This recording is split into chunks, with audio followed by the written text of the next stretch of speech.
हरि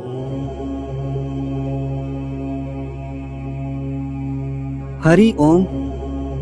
वारुणी योग। वारुणी योग में गंगादि तीर्थ में स्नान, दान, उपवास 100 सूर्य ग्रहणों के समान फलदायी है। आश्रम की कर्मयोग दैनंदिन 2025 से। वारुणी योग की महिमा विभिन्न शास्त्रों में वर्णित है। यहाँ कुछ शास्त्रों के उद्धरण दिए गए हैं जो वारुणी योग की महिमा को दर्शाते हैं। गरुड़ पुराण में कहा गया है कि वारुणी योग के दिन पवित्र नदियों में स्नान करने से सभी पापों से मुक्ति मिलती है और मोक्ष की प्राप्ति होती है। अध्याय 13। विष्णु धर्म सूत्र में कहा गया है कि वारुणी योग के दिन दान पुण्य करने का विशेष महत्व है। इस दिन दान करने से पुण्य की प्राप्ति होती है और मोक्ष की प्राप्ति होती है। अध्याय 22।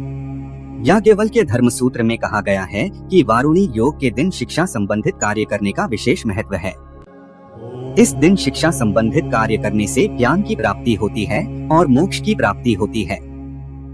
अध्याय 3। मनुस्मृति में कहा गया है कि वारुणी योग के दिन नए बिजनेस की शुरुआत करने का विशेष महत्व है।